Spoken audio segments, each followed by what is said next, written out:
আসা আল্লাহ তালকানি বাদা আমি হাদা। মুআজ এমন হতে পারে এই বছর তো আমার সাথে তোমার সাক্ষাৎ হয়ে গেল, এমনও হতে পারে আগামী বছর আমার সাথে তোমার মুলাকাত হবে না। মানে রাসূল বুঝাতে চাচ্ছেন আমি যদি মারা যাই তো আগামী বছর আমার সাথে আর তোমার মুলাকাত হবে না। সুবহানাল্লাহ। এর মানে মৃত্যুর দিকে ইঙ্গিত করছে। আসা আল্লাহ তালকানি বাদা আমি হাদা, হতে পারে আগামী বছর তোমার সাথে আমার সাক্ষাৎ নাও হতে পারে। আল্লাহ রাসূল সাল্লাল্লাহু আলাইহি ওয়াসাল্লাম ইন্তেকালের আগে বিভিন্ন ভাবে রাসূল বুঝে নিতে পারছিলেন আমার মৃত্যুর সময় গড়িয়ে এসেছে। এজন্য নবীজির কথাবার্তার মাধ্যমে বিষয়টা ফুটে উঠেছে। বিদায় হজ্জের ভাষণ, এত বড় বক্তব্য রাসূল পেশ করেছেন। এই বক্তব্যের একটা অংশ এমনও ছিল, খুযু আন্নী মানাসিকাকুম, তোমরা আমার কাছ থেকে হজের বিধিবিধান শিখে নাও। আমার জানা নাই আগামী বছর এই জায়গাতে আবার আসতে পারবো কিনা। মানে বুঝাই দিচ্ছেন যে আমার সময় আর বেশি বাকি নেই। মুআয ইবনে জাবালকে বললেন, মুআয আসা আল্লাহ তালকানি বাদা আমি হাদা, এমন হতে পারে আগামী বছর সাক্ষাৎ হবে না। ফাবাকা মুআয ইবনে জাবাল, মুআয ইবনে জাবাল এইবার কান্না শুরু করে দিলেন। বাবা মারা যাবেন, সন্তান যদি শুনে, সন্তান নিজেকে কন্ট্রোল করতে পারে না, নিয়ন্ত্রণ করতে পারে না।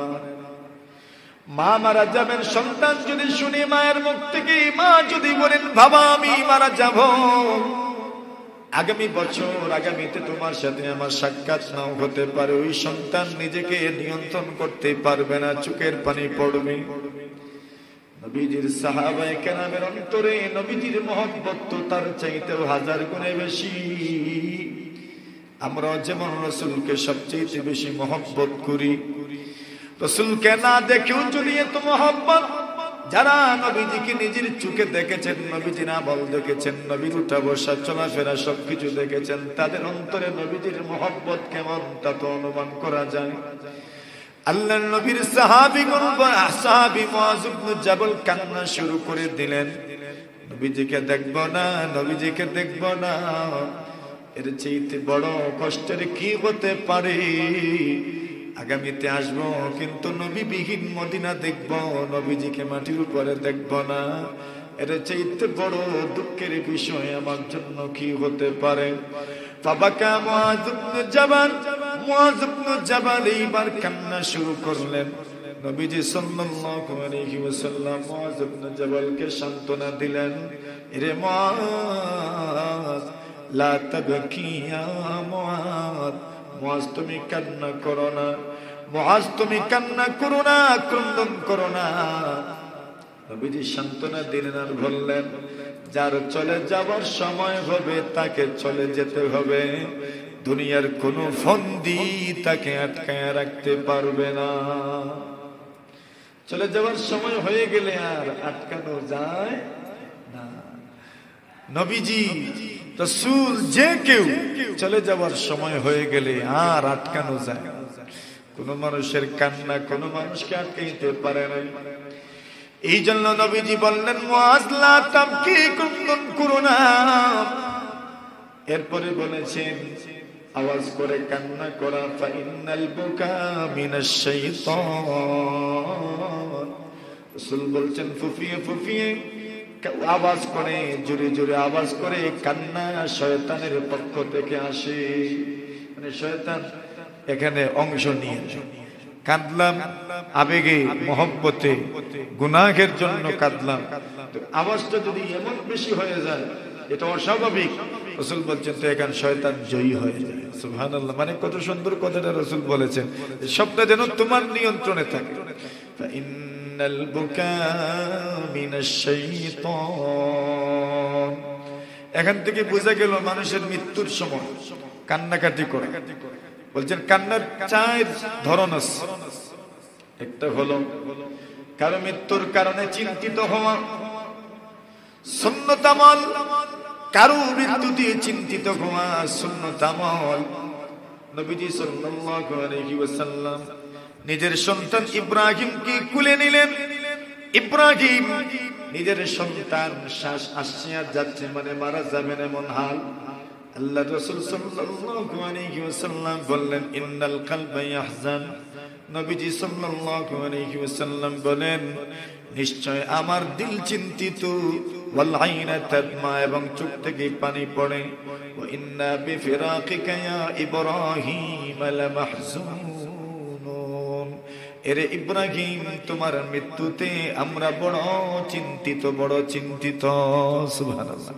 মানে কারো মৃত্যুতে চিন্তিত হওয়া, দিলে কষ্ট পাওয়া, প্রকাশ হয় না, মুখ দিয়ে প্রকাশ করলেন না, অথবা প্রকাশ করলেন যে বলে ইস আহ লোকটা কতই না ভালো ছিলেন, এরকম কষ্ট মন থেকে মুখ দিয়ে প্রকাশ করা, এটা হচ্ছে সবচেয়ে উত্তম তরিকা এবং সুন্নাত আমল। সুবহানাল্লাহ। এটা এক। দুই নম্বর, চোখ দিয়ে পানি পড়বে, চোখ দিয়ে পানি পড়বে, কোনো কান্না নাই, শুধু চোখ দিয়ে পানি পড়ে, এটাও সুন্নাত। তিন নম্বর হলো হালকা আওয়াজে কান্না করা, এটা জায়েজ। আর চার নম্বর হলো জোরে জোরে চিৎকার করে কান্নাকাটি করা, এটা নাজায়েজ। জোরে জোরে চিৎকার করে মানে কিভাবে? এক চিৎকার হইল, একবারে কাপড় ফেড়ে ফেলে, চেহারার মধ্যে আছড় দেওয়া, যেমন অনেক মহিলারা করে, শার্টের গুতাম ছিঁড়ে ফেলে, জামা কাপড় ছিঁড়ে ফেলে, মাথা মুন্ডিয়ে ফেলে। আল্লাহ রাসূল বলেছেন কিন্তু যে ব্যক্তি শরীরের কাপড় ছিঁড়ে ফেলবে, গালে থাপ্পড় মারবে, মাথা মুন্ডিয়ে ফেলবে, রাসূল বলছেন সুপ্রকাশের এই পন্থা যারা অবলম্বন করবে, রাসূল বলছেন এরা আমার উম্মতের অন্তর্ভুক্ত নয়। বুখারী শরীফের রিওয়ায়াত কিতাবুল জানায়েজ, মান যারাবাল খুদুদ ওয়া মান শাক্কাল জুয়ুব। রাসূল বলছেন যে ব্যক্তি কাপড় ছিঁড়ে ফেলে এবং গালে থাপ্পড় মারে, ওয়া দাআ বিদাওয়াল জাহিলিয়া, আর বর্বর যুগের মানুষের মতো অনর্থক বেহুদা কথাবার্তা বলে, যেমন কেউ বলে এ আহা তুমি যদি না থাকো তো আমার জীবন চলবে কেমনে, আর কে করতো সেই করতো, এইরকম যত কথাবার্তা আছে যেগুলো নাই, এগুলো দিয়েও মানে বিভিন্ন প্রশংসার মাধ্যমে কান্নাকাটি করা। কিছু মহিলা আছে কান্নাকাটির আর কোনো বিষয় পায় না, কত দেখবেন আজগুবি কথা, এগুলো জুড়ে জুড়ে কান্না করে, এটা কথার কথা। তো বলছেন এই ধরনের কান্নাকাটি করা, এর ধারা সওয়াব তো নাই, গুনাহ তো গুনাই, এমনকি মৃত ব্যক্তির কবরেও আযাব হয়। এখন দেখেন আমি কান্না করলাম, হয়তো আক্ষেপ করলাম আবেগে, মৃত ব্যক্তির কবরে যদি আমার কান্নার কারণে আযাব হয়, তো এটা আমার কান্নার মাধ্যমে মৃত ব্যক্তির ফায়দা হইল না ক্ষতি হইল? ক্ষতি হইল। এজন্য বলছেন সব কান্না উত্তম নয়, কিছু কান্না আছে শয়তানের পক্ষ। ইমাম বুখারী আলাইহির রহমাত জানাইজ অধ্যায়ে লম্বা এক সুন্দর অধ্যায় আনছেন, শিরোনাম আনছেন, কোন কান্না করলে, কি ধরনের কান্না করলে কবরে আযাব দেওয়া হয়, এর ব্যাখ্যাও নিয়ে এনেছেন। কোরআনে মাজিদের আয়াত সহ, নবীজির হাদিস সহ, সাহাবায়ে কেরামের আমল সহ সুন্দর করে উনি এই কিতাবের মধ্যে, অধ্যায়ের মধ্যে, শিরোনামের ভিতরে বিষয়টা আনছেন। সহজ কথায়, যদি কোনো ব্যক্তি তার জীবদ্দশায় এইরকম কান্নাকাটি করার ওসিয়ত করে যায়, অথবা তার ঘরে এরকম কান্নাকাটি করা হয়, কোনোদিন তার জীবদ্দশায় সে নিষেধ করে নাই, তাহলে তার মৃত্যুর পরেও যদি এরকম কান্নাকাটি করা হয়, তাহলে ওই ব্যক্তির কবরে আযাব দেওয়া হবে। এখন মনে করেন কান্নার কারণেও কবরে আযাব। রাসূল আকরাম সাল্লাল্লাহু আলাইহি ওয়াসাল্লাম বলেন ইউআযাবুল মাইয়িতু বিবুকাই আহলিহি আলাইহি। বুখারী শরীফে রাসূল বলছেন মাইয়িতের জন্য যদি কেউ কান্নাকাটি করে, কোন কান্না, এটা তো আগে ব্যাখ্যা দিয়েছি আমরা। এক কান্না হলো দিলের চিন্তা, আরেকটা হলো চোখ দিয়ে পানি পড়া, এটাও সুন্নাত, আরেকটা হলো দিল দিয়ে চিন্তিত হওয়া, এটাও সুন্নত। আরেকটা হলো আওয়াজ না করে কান্না করা। আমাদের কান্না আসে, অনেকের কান্না আসে, আল্লাহর বান্দা কাঁদছে, চোখ দিয়ে পানি পড়ছে, মুখ থেকেও আপনার বিভিন্ন ভাবে তার আওয়াজ অবস্থায় বোঝা যাচ্ছে তার মনে কষ্ট, কান্না বের হচ্ছে। কান্না বের হলেই মুখ থেকে স্বাভাবিকভাবে মুখ হা হয়ে যায়। তো এইভাবে সে কান্না করছে, কিন্তু অস্বাভাবিক কোনো আওয়াজ না, মিথ্যা কোনো কথা না, বর্বর যুগের মহিলাদের মতো, বর্বর যুগের পুরুষদের মতো এমন কোনো কথা বলে কান্না করছে না। বলছেন এই কান্না জায়েজ আছে, কিন্তু যদি এই অস্বাভাবিক কান্না করে তো এটা না জায়েজ। এটা অনেকের হয়ে যায়। বিশেষ করে আমরা আমাদের মা বোনদেরকে এই ব্যাপারে সতর্ক করা দরকার। আল্লাহ রাসূল এখানে মুআয ইবনে জাবালকে টুকছেন, দেখো এত জোরে কাঁদিও না। ইন্নাল বুকা মিনাশ শাইতান, আল্লাহ রাসূল বলেন কিছু কান্না আছে শয়তান এখানে অংশ নিয়ে নেয়। এরপর বললেন দেখো কান্নার কারণে আমাকে তুমি আটকায় রাখতে পারবে না, তবে হ্যাঁ আমার সাথে যদি সাক্ষাৎ করতে চাও, মুলাকাত করতে চাও, তো আমি আমল বলে দিচ্ছি, ওই আমলে মুলাকাত হবে, সাক্ষাৎ হবে। কি আমল? রাসূল করিম সাল্লাল্লাহু আলাইহি ওয়াসাল্লাম বলেন ইন্না আওলান নাসি বিয়াউমিল কিয়ামাতি আল মুত্তাকুন। নবীজি সাল্লাল্লাহু আলাইহি ওয়াসাল্লাম বলেন কিয়ামতের কঠিন ময়দানে আমি নবীজির সবচেয়ে বেশি নিকটবর্তী কারা হবে, আমি নবীজির কাছে কারা থাকবে? আল্লাহ রাসূল সাল্লাল্লাহু আলাইহি ওয়াসাল্লাম বলেন ইন্না আওলান নাসি বিয়াউমিল কিয়ামাতি আল মুত্তাকুন আইনা কানু ওয়া হাইসু কানু। আল্লাহ রাসূল বলেন কিয়ামতের কঠিন ময়দানে আল্লাহর দুনিয়াতে, আল্লাহর জমিনে যারা মুত্তাকি ছিল, পরহেজগার ছিল, যারা আল্লাহকে ভয় করত, যারা খোদা ভীরু ছিল, যাদের অন্তরে রবের ভয় ছিল, ওই মানুষগুলো যে কোনো খানদানের হোক, যে কোনো বংশের হোক, যে কোনো এলাকার হোক, খোদার ভয় যাদের অন্তরে, ওই মানুষগুলোর সাথে কিয়ামতের দিন আমি নবীজির মুলাকাত হয়ে যাবে। ওই মুলাকাতের মুহূর্তটা কি রোমাঞ্চকর মুহূর্ত হবে, যেই সময় নবীজির সাথে আমাদের সাক্ষাৎ হবে। এই দুনিয়াতে ধ্যানে খেয়ালে সবচেয়ে বেশি ভালোবেসেছি তো কাকে? মুহাম্মদুর রাসূলুল্লাহ সাল্লাল্লাহু আলাইহি ওয়াসাল্লামকে সবচেয়ে বেশি ভালোবেসেছি। তো ওই রাসূলের সাথে যখন সাক্ষাৎ হবে, এই মুহূর্তটা কি পরিমাণ আপনার রোমাঞ্চকর মুহূর্ত হবে, কি পরিমাণ আবেগের মুহূর্ত হবে, যার সামান্য অনুভূতি আছে উনি কল্পনা করতে পারেন। রাসূল বলছেন সেই মুলাকাতটাও নির্ভর করছে কিসের উপর?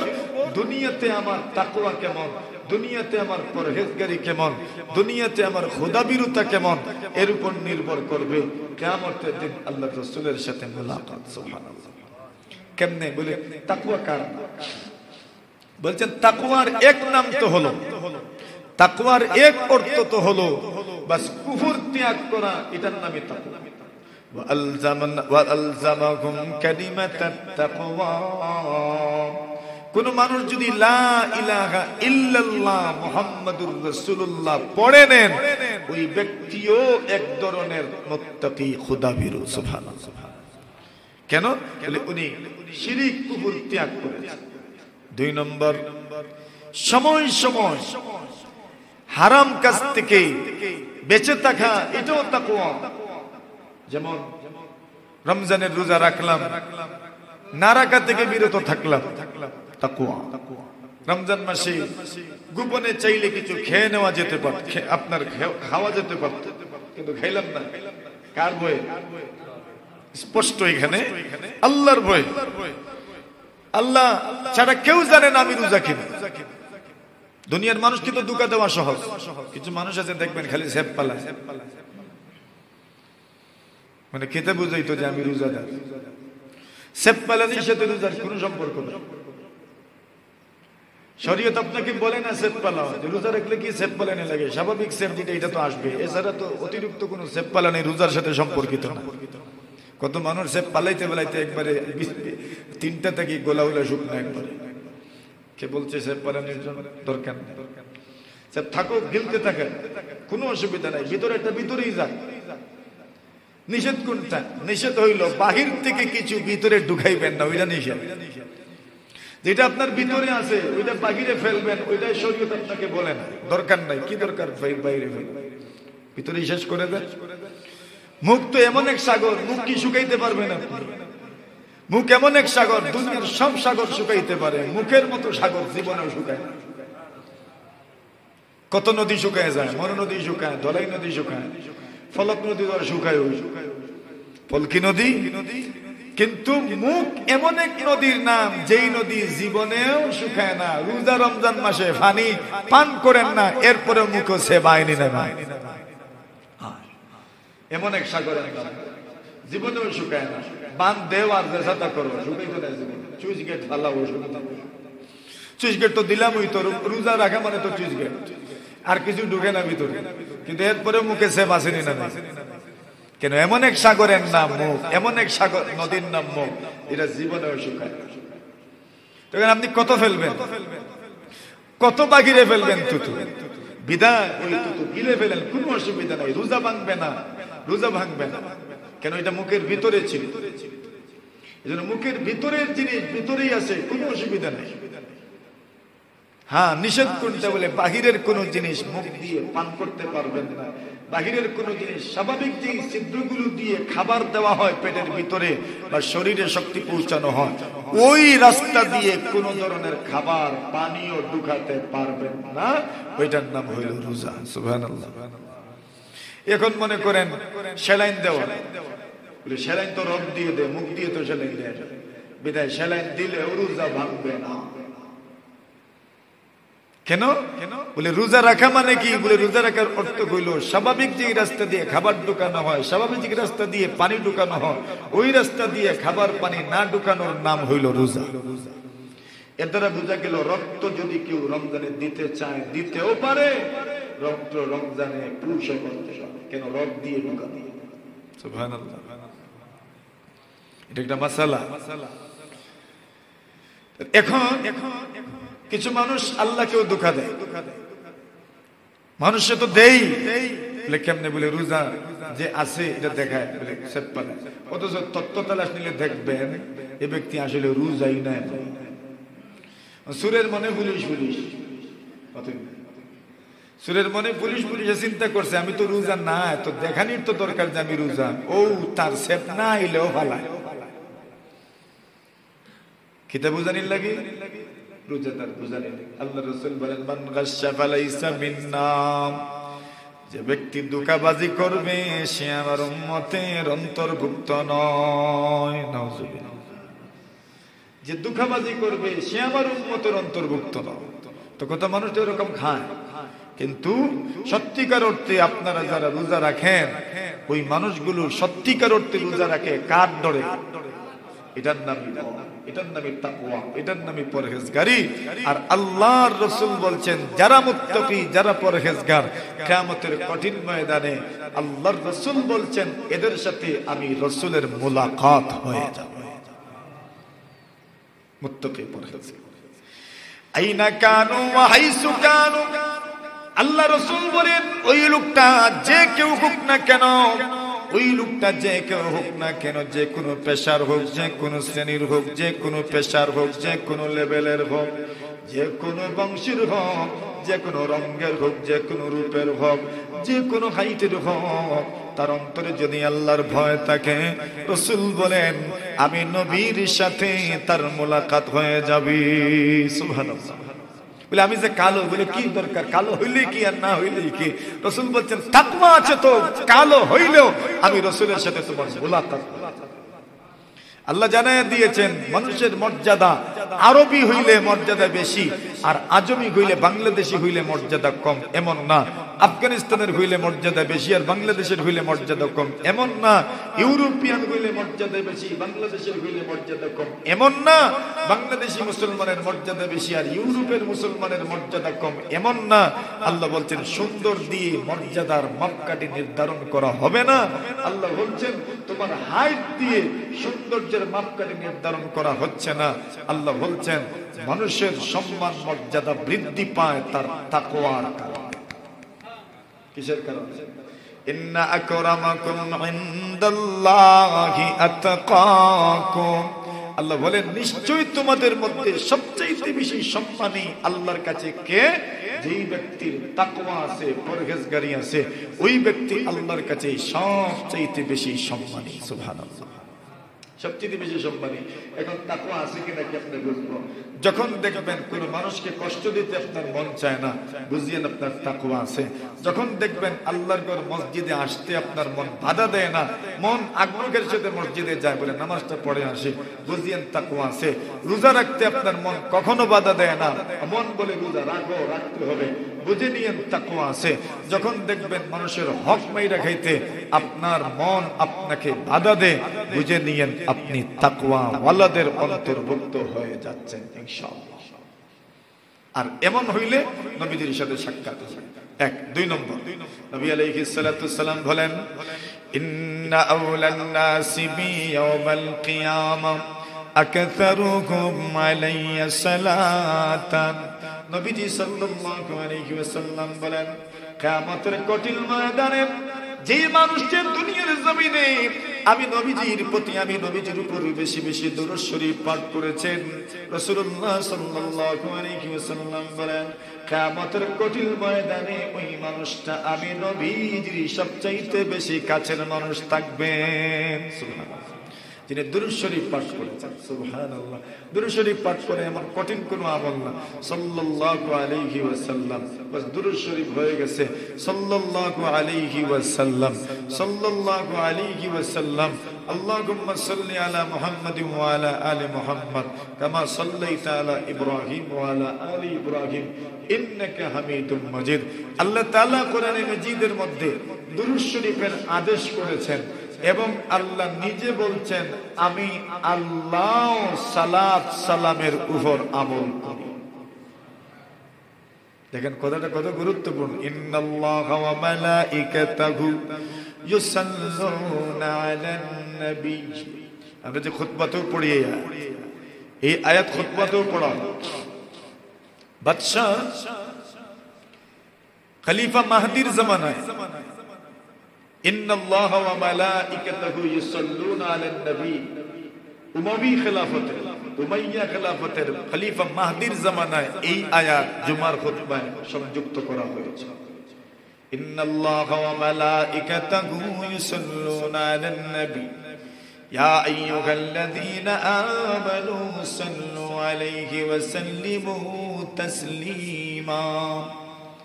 এখানে আল্লাহ কি বলছেন? ইন্নাল্লাহা ওয়া মালাইকাতুহু, নিশ্চয় আল্লাহ এবং তার ফেরেশতা, ইউসাল্লুনা আলান নবী, এরা নবীর উপর সালাতের আমল করেন। সুবহানাল্লাহ, সালাতের কি অর্থ?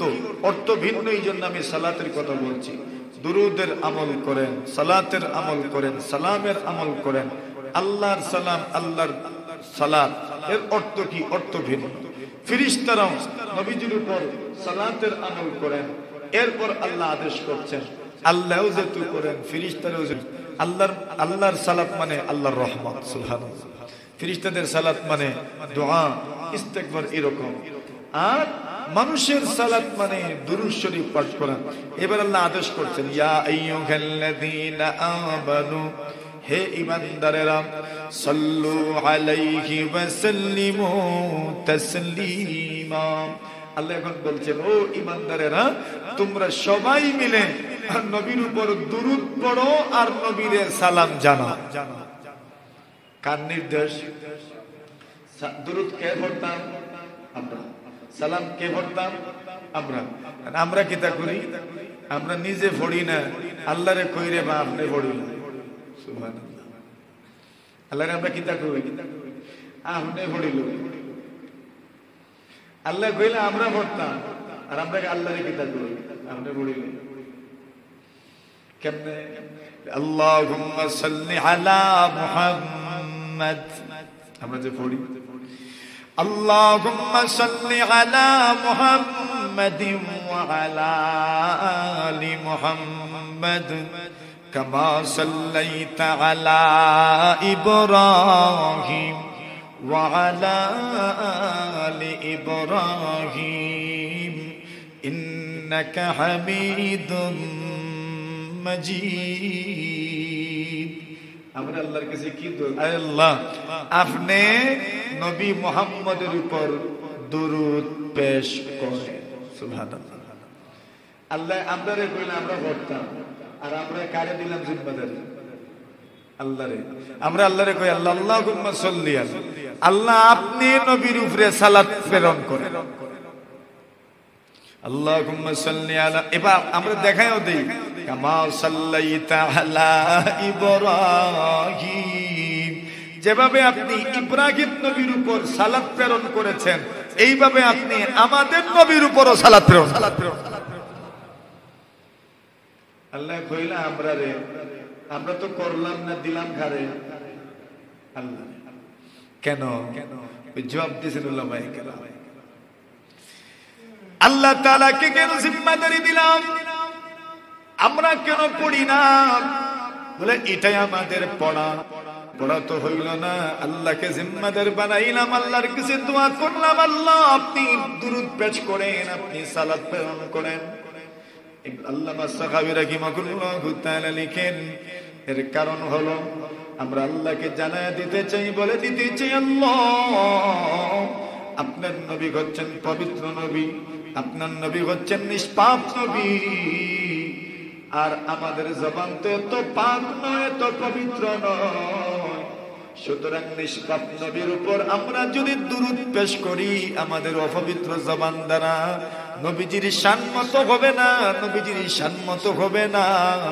এই জন্য আপনি আল্লাহকে জিম্মাদার বানাইলাম, আপনি আল্লাহ আপনার নবীজির শান মতো নবীজির উপর রহমত আপনি নাজিল করেন। দিলাম জিম্মাদারি আল্লাহুম্মা সাল্লি আলার অর্থ এটা, আল্লাহ আপনি সালাত প্রেরণ করেন। এখন দেখেন সালাতের কি পরিমাণ গুরুত্ব, বলে এই গুরুত্বপূর্ণ আমল আমরা নিজেও সাহস পাই না করতাম। বলে নবীর দুরূদ, সুবহানাল্লাহ, নবীর শান কি পরিমাণ, আর আমাদের জবানের যে অবস্থা, আমাদের জবানের যে অবস্থা, জবান পাক নয়, ওই জবান দিয়ে গালি দেই, ওই জবান দিয়ে মিথ্যা কথা বলি, ওই জবান দিয়ে গীবত করি, ওই জবান দিয়ে চুগলি করি, ওই জবান দিয়ে কত মানুষের অনিষ্ট করি, ওই জবান দ্বারা নবীর উপরে কেমনে দুরূদ পড়তাম। আল্লাহ আপনি মেহেরবানি কইরা নবীর উপরে আপনি রহমত নাজিল করিলেন। সুবহানাল্লাহ। সালাতের জিম্মাদারি দিলাম আমরা আল্লাহ, এটা হলো কেন দিলাম? ইমাম সাখাবী রাহিমাহুল্লাহু তাআলা লিখেন এই জন্য দুনিয়ার কোন মানুষ যদি আয় আল্লাহ এই দোয়াটুকু দুনিয়ার কোন কাগজের মধ্যে লিখে রাখে সাল্লাল্লাহু আলাইহি ওয়াসাল্লাম, নবীজির নামের পরে আমরা লিখি সাল্লাল্লাহু আলাইহি ওয়াসাল্লাম, নবীজির নামের পরে আমরা লিখি সাল্লাল্লাহু আলাইহি ওয়াসাল্লাম। ইমাম সাহেব প্রত্যেক নামাজের, প্রত্যেক ঈশার নামাজের পরে যখন আমল করেন, তাসবিহের আমল, যখন ফাজাইলে আমল থেকে হাদিস পড়েন, নবীজি সাল্লাল্লাহু আলাইহি ওয়াসাল্লাম বলেছেন দুরূদ শরীফ পড়েন। ওই সময় তো আমাদের স্মরণ হওয়ার একটা সময়, ওই সময় আমরাও কারো মুখ বন্ধ থাকতো না, আমরাও পড়ে নিতাম, কমপক্ষে একবার তো পড়া হইল সাল্লাল্লাহু আলাইহি ওয়াসাল্লাম। নবীজি সাল্লাল্লাহু আলাইহি ওয়াসাল্লামের নামের পরে কেউ যদি সাল্লাল্লাহু আলাইহি ওয়াসাল্লাম দরুদ শরীফটা পড়ে নিতে পারেন, আল্লাহ রাসূল সাল্লাল্লাহু আলাইহি ওয়াসাল্লাম বলেন শুধু পড়া নয়, যদি কাগজের মধ্যে লিখে রাখতে পারেন, আল্লাহ রাসূল বলেন কিয়ামত পর্যন্ত, যতদিন পর্যন্ত ওই কাগজের মধ্যে দরুদ শরীফটা লেখা থাকবে ততদিন পর্যন্ত আল্লাহর রহমত ওই মানুষটার উপর বর্ষিত হতে থাকবে। এখন মনে করেন এই যে কিতাব ফাজাইলে আমল একটা কথার কথা, অথবা আরো হাদিসের কিতাব বুখারী শরীফ, মুসলিম শরীফ, এগুলোতে নবীজির নামের পরে সাল্লাল্লাহু আলাইহি ওয়াসাল্লাম লেখা আছে। আমরা একটা ভুল করি, সংক্ষেপে লিখি, ওইটা অনুচিত, ওইটা পরিহার করা উচিত। দন্তের সয়াকার সাথ দিয়ে এরপরে ডট, অথবা সয়াকার সাথ দিয়ে ডট, এটা ভুল, এটা অনুচিত, এটা পরিহার করা দরকার। পুরা দুরূদ শরীফ লেখার দরকার। পুরো দুরূদ শরীফ যদি কেউ লিখে, যতদিন পর্যন্ত কাগজের মধ্যে দুরূদ শরীফ লেখা থাকবে ততদিন পর্যন্ত আল্লাহর রহমতের ফেরেশতা রহমতের দোয়া করতে থাকবে, রহমত নাজিল হইতে থাকবে। তাহলে এটা হলো দুরূদ শরীফের আমল। এই আমলের মাধ্যমে কিয়ামতের দিন মুহাম্মদুর রাসূলুল্লাহ সাল্লাল্লাহু আলাইহি ওয়াসাল্লামের সাথে আমাদের সাক্ষাৎ হবে। এটা তো সবচেয়ে বড় আমল কিয়ামতের দিন। দুনিয়াতে কি একবার দুরূদ পড়লে 10টা গুনাহ মাফ, একবার দুরূদ পড়লে 10টা গুনাহ মাফ, 10টা নেকি দেওয়া হবে, 10টা রহমত দেওয়া হবে, 10টা মর্যাদা স্তর বৃদ্ধি করা হবে। এখন বলেন পড়তাম না? পড়তাম ইনশাআল্লাহ। কম পক্ষে ডেইলি 30 বার, একটা হদ, কম পক্ষে ডেইলি 30 বার। এটা হইল সর্বশেষ সীমা।